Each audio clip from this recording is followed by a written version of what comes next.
Hi, అందరూ ఎలా ఉన్నారు? ఈరోజు మనం ఒక ఇంట్రెస్టింగ్ టాపిక్ గురించి నేర్చుకోబోతున్నాం.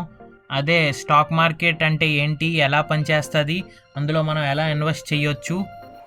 సో ఫస్ట్ మనం ఇండియన్ స్టాక్ మార్కెట్ ఎలా పనిచేస్తుంది, ఎలా ఇన్వెస్ట్ చేయొచ్చో నేర్చుకుందాము. తర్వాత ఇండియాలో ఉంటూనే అమెరికా స్టాక్స్ ఎలా కొనొచ్చు తెలుసుకుందాం. ఆ తర్వాత అడ్వాన్స్ స్టాక్ మార్కెట్ ట్రేడింగ్ గురించి చూద్దాం. First Indian stock market. మనం ఇన్వెస్టింగ్ ఎందుకు చేయాలి? ఇంతకుముందుతో పోల్చుకుంటే 20th సెంచరీతో ఇప్పుడు అన్ని రేట్లు పెరిగిపోతున్నాయి. అప్పట్లో అయితే అందరికీ గవర్నమెంట్ జాబులు, పెన్షన్ అవి ఉండేవి. ఇప్పుడు ఏమీ లేవు. ఇప్పుడు మనం బ్యాంక్లో ఒక 100-200 రూపీస్ అకౌంట్లో ఉంచుకుంటే ఒక 10 years తర్వాత మహా అయితే అది 110 రూపీస్ అవుతుంది. కానీ ఇప్పుడు ఉన్నట్టుగా ప్రైజెస్ అప్పుడు ఉండవు. గ్యాస్, పెట్రోల్ అన్నీ పెరిగిపోతున్నాయి. ఫుడ్ రేట్లు కూడా అన్నీ పెరిగిపోతున్నాయి. కాబట్టి అందరూ ఇప్పటి నుంచే ఆలోచించాలి వాటి గురించి. ఇన్ఫ్లేషన్ పెరుగుతుంది. 4-5% ఇన్ఫ్లేషన్ యావరేజ్ రేట్ అది. కాబట్టి మనం ఏదన్నా ఇన్వెస్ట్మెంట్ చేయాలి అని అంటే దానికంటే ఎక్కువ ఒక 2-3% ఉన్నట్టుగా చూడాలి. ఇప్పటి నుంచే అందరూ ప్యాసివ్ ఇన్కమ్ గురించి ఆలోచించాలి. ప్యాసివ్ ఇన్కమ్ అంటే మనం అసలు ఏ పని చేయకుండా మనకి జీతం, అలాంటి శాలరీ లాగా ఏమైనా రావాలి. ఇప్పటి నుంచే రిటైర్మెంట్ ప్లాన్స్ గురించి చూసుకోవాలి.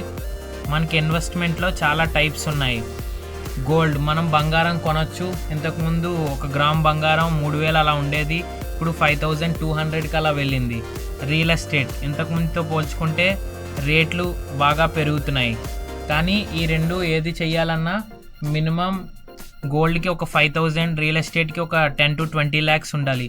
కానీ స్టాక్ మార్కెట్ అయితే మనం 10 రూపాయలతోనే స్టార్ట్ చేయొచ్చు. ఇంకా ఫిక్స్డ్ డిపాజిట్ ఉన్నది.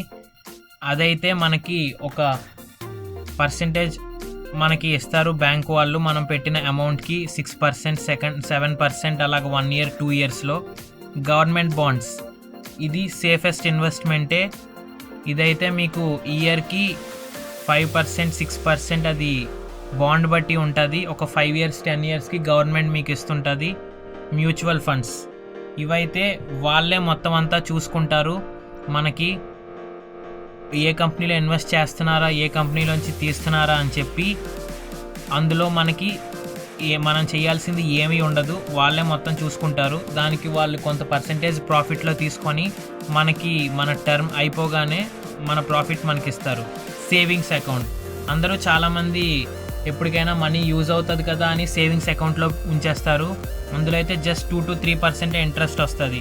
అదే స్టాక్ మార్కెట్లో అయితే మనం కంపెనీలో పెట్టుకుంటే మనకి కంపెనీ ప్రాఫిట్స్ బట్టి వస్తుంటుంది. ఆ స్టాక్స్ కూడా మనం ఎప్పుడు కావాల్స్తే అప్పుడు అమ్మేయచ్చు.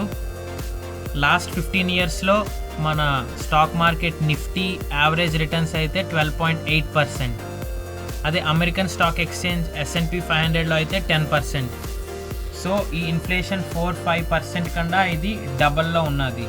సో మనకి ఒక 10 years తర్వాత ఇప్పటి నుంచి మనం ఇన్వెస్ట్ చేయడం స్టార్ట్ చేస్తే అప్పుడున్న రేట్లకి మనం కొనుక్కోవచ్చు. ఇప్పుడున్న దాంతో మళ్ళీ మనకి ఎక్స్ట్రా ప్రాఫిట్ కూడా ఉంటుంది. మనం ఏదైనా స్టాక్స్ కొనాలి అంటే స్టాక్ ఎక్స్చేంజెస్ నుంచి కొనాలి. అదే Bombay stock exchange, national stock exchange ఇండియాలో ఉన్న 2. బాంబే స్టాక్ ఎక్స్చేంజ్ ఏషియాలోనే ఓల్డెస్ట్ స్టాక్ ఎక్స్చేంజ్. అది 1865లో పెట్టారు. కాకపోతే ఇది అంతగా ఇప్పుడు ఎవరు వాడట్లేదు. నేషనల్ స్టాక్ ఎక్స్చేంజ్ NSE 1990sలో వచ్చింది. అది ఫుల్లీ డిజిటలైజ్డ్, అప్డేట్ అయి ఉంది. సో ఎవరైనా స్టాక్ కొనాలి అంటే ఎక్కువగా NSE నుంచే కొంటారు. ఇప్పుడు మనం ఏదన్నా కొనాలి అని అంటే మధ్యలో బ్రోకరేజెస్ ఉంటాయి.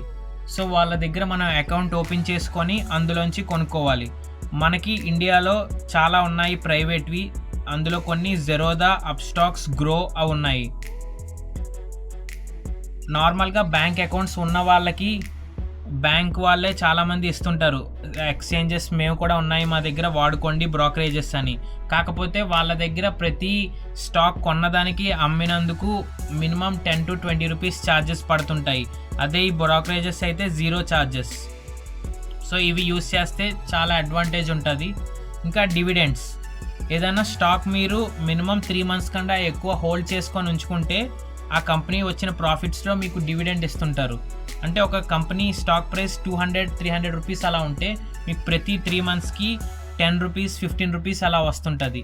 సో మీరు అలా చూసుకుంటే ఒక 5 to 6 yearsలో ఆ 10 ఇయర్స్లో మీకు వచ్చే డివిడెండ్స్తోనే మీరు కొన్న ప్రైస్కి మీకు తిరిగి వచ్చినట్టే. బ్యాంక్ అకౌంట్లో డైరెక్ట్గా డివిడెండ్ పడిపోతుంది, మళ్ళీ మీకు స్టాక్ అది ఇంకా ఉంటుంది. సో ఒక 10 ఇయర్స్ అయితే మీరు కొన్న స్టాక్ మీకు ఫ్రీగా వచ్చినట్టు ఉంటుంది డివిడెండ్స్లో, ఇంకా మీకు స్టాక్ కూడా ఉంటుంది. స్ప్లిట్ ఏంటంటే ఎవరైనా నార్మల్గా ఒక కంపెనీ షేర్ 100-200 రూపీస్ ఉంటే కొనడానికి ఎక్కువగా ఇష్టపడతారు, అదే 2000-3000తో పోల్చుకుంటే. కాబట్టి ఏదైనా కంపెనీ ఒక 3000-4000కి అలా రీచ్ అయితే దాని వాల్యూ ప్రైస్లో వాళ్ళు స్ప్లిట్ డివైడ్ చేస్తారు. అంటే ఇప్పుడు 2000 రూపీస్ ఉన్న స్టాక్ ఒకటి 4గా డివైడ్ చేసి ఒక్కొక్కటి 500గా ఉంటుంది. అంటే ఒకవేళ మన దగ్గర 2000 రూపీస్తో ఒక స్టాక్ ఉంటే అది స్ప్లిట్ అయిన తర్వాత 5 అవుతుంది, ఒక్కొక్కటి వాల్యూ 400 ఉంటుంది. సో కంపెనీలో డిఫరెన్స్ ఏమీ ఉండదు, జస్ట్ రేటు తగ్గుతుంది కానీ స్టాక్ నెంబర్ పెరుగుతుంది. దానివల్ల ఏంటంటే రేటు తగ్గింది కదా అని అందరూ కొనడం స్టార్ట్ చేస్తారు, లిక్విడిటీ పెరుగుతుంది, కంపెనీకి అలాగే అడ్వాంటేజ్ ఉంటుందని. ఇక్కడ మనకి చూసుకుంటే లాస్ట్ కొన్ని సంవత్సరాల్లో బాగా పెరిగిన కంపెనీలు మనకి చాలామంది చెప్తుంటారు, ఒక 10 ఇయర్స్ క్రితం మీరు ఒక 10,000 పెట్టుంటే ఇప్పటికి అది ₹1,00,000 అయ్యి ఉండేది అని చెప్పి. సో అలాంటి కంపెనీలు మనకి చాలా ఉన్నాయి, కాకపోతే అది మనం కరెక్ట్గా చూస్ చేసుకోవాలి. ఒకవేళ రాంగ్ కంపెనీని సెలెక్ట్ చేసుకొని అందులోనే స్ట్రక్ అయిపోతే మొత్తం డబ్బులు పోతాయి. అది ఇక్కడ మీకు చూపిస్తాను నేను. ఇక్కడ మనకి జూబిలియంట్ ఫుడ్ వర్క్స్ ఉన్నది. ఇండియాలో డంకిన్ డోనట్స్ కానీ డొమినోస్ అవన్నీ మేనేజ్ చేసేది ఇదే కంపెనీ. వీళ్ళు 2010లో 10 ఇయర్స్ బ్యాక్ 115 రూపీస్తో వచ్చారు, ఇప్పుడు 2563లో ఉన్నది. సో 2500% ఇంక్రీజ్ అయింది 10 ఇయర్స్లో. సో మీరు కంపెనీ దాన్ని చూసుకొని దాని వాల్యూ బట్టి సెలెక్ట్ చేసుకోవాలి. ఇక్కడ మనకి రిలయన్స్ ఉన్నది, ముఖేష్ అంబానీది. 2002లో 53 రూపీస్తో స్టార్ట్ అయింది, రీసెంట్గా 2300కి వెళ్ళింది. మీకు చూస్తే ఇది చాలా పెరిగింది. అదే మీరు అనిల్ అంబానీ రిలయన్స్ కమ్యూనికేషన్స్ చూస్తే 300తో ఓపెన్ అయింది 2006లో, 15 ఇయర్స్ బ్యాక్. ఇప్పుడు అది 1.5 రూపీస్ ఉంది. హైయెస్ట్ 734కి వెళ్ళి మళ్ళీ పడిపోయింది అది. సో అంతా కంపెనీ సెలెక్షన్ బట్టే ఉంటుంది. మనకి ఒకవేళ మీరు కంపెనీ సెలెక్ట్ చేసుకోలేరు అని అనుకుంటే మనకి బ్లూ చిప్ స్టాక్స్ అని చాలా ఉన్నాయి. ఇక్కడ గూగుల్లోకి వెళ్ళి blue chip stocks in India అని కొడితే వస్తాయి. బ్లూ చిప్ స్టాక్స్ అనేవి ఏంటంటే ఎవర్ గ్రీన్ కంపెనీస్, ఇవి ఎప్పుడు స్టేబుల్గా ఉంటాయి, పెరుగుతుంటుంటాయి అలాగా. ఇక్కడ మనకి చూస్తే చాలా ఉన్నాయి, ITC, Bajaj finance, IndusInd bank, tech Mahindra, Reliance, TCS. మనకి ప్రతి సెక్టార్కి డిఫరెంట్ ఉంటాయి, టెక్నాలజీ, ఆటోమొబైల్ ఇలాగా. సో అవి చూసుకొని అందులో ఇన్వెస్ట్ చేయొచ్చు. లేదు అని అనుకుంటే మీరు మ్యూచువల్ ఫండ్ అయినా చేయొచ్చు. ఇక్కడ మనకి చూస్తే నేను ఈ మ్యూచువల్ ఫండ్లో ఇన్వెస్ట్ చేశాను, Axis long term equity fund. ఇది tax benefit fund. Minimum 3 years ఇందులో మనం ఉంచాలి, ఆ తర్వాతే తీయడానికి అవుతుంది మనకి బయటికి. సో తీసిన తర్వాత వచ్చిన ప్రాఫిట్ మీద మనం అస్సలు 1 రూపీ కూడా ట్యాక్స్ కట్ అవసరం లేదు. ఇది ఒక అడ్వాంటేజ్ మనకి. నేను జూన్లో 5000 రూపీస్ ఇన్వెస్ట్ చేస్తే ఇప్పటికీ జస్ట్ ఒక 5-6 మంత్స్లో 25% ప్రాఫిట్ వచ్చింది. సో ఈ 5-6 మంత్స్లోనే ఇలా ఉంటే ఇంకా 2.5 ఇయర్స్లో ఇంకెంత పెరగొచ్చో మీరే చూడండి. ఇక్కడ మనం చూస్తే క్వాంట్ ట్యాక్స్ ప్లాన్ డైరెక్ట్ అని ఉంది. ఇది నేను పేటిఎం మనీలో తీసుకున్నా. ఇది కూడా సేమ్ ట్యాక్స్ బెనిఫిట్ ప్లాన్, మీరు అసలు ఏం పే చేయక్కర్లేదు ఇంట్రెస్ట్.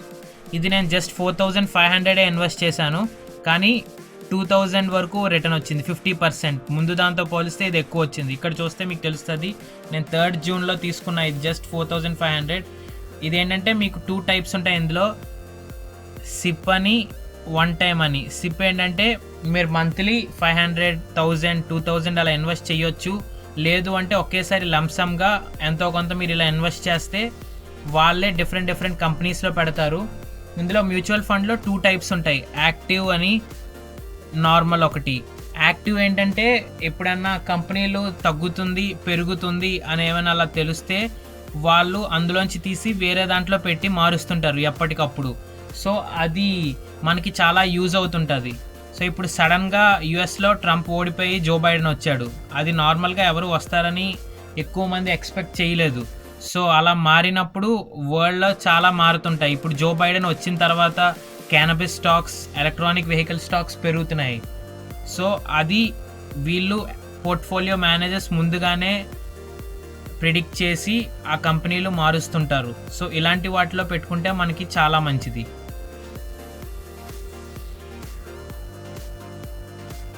సో స్టాక్ మార్కెట్లో ఎప్పుడు మనం హంబుల్గా ఉండాలి. ఈరోజే ఇన్వెస్ట్ చేసి రేపే మనకు ప్రాఫిట్ వచ్చేయాలి అని అంటే చాలా కష్టం అది. సో ఏదన్నా మనం లాంగ్ టర్మ్ కోసమే చూసుకోవాలి. ప్రతి 6 monthsకి మనం కొన్న షేర్స్ ఒకసారి చూసుకొని మనకి మంచి ప్రాఫిట్స్ ఇస్తుందో లేదో చూసుకొని, ఒకవేళ లేదు అనుకుంటే అది అమ్మేసి మంచి కంపెనీస్లో పెట్టుకోవాలి. అప్పటికప్పుడు మనం అది చేయగలిగితే మనం ఇది చేయొచ్చు. లేదు అని అనుకుంటే మ్యూచువల్ ఫండ్స్ చాలా బెస్ట్ అది.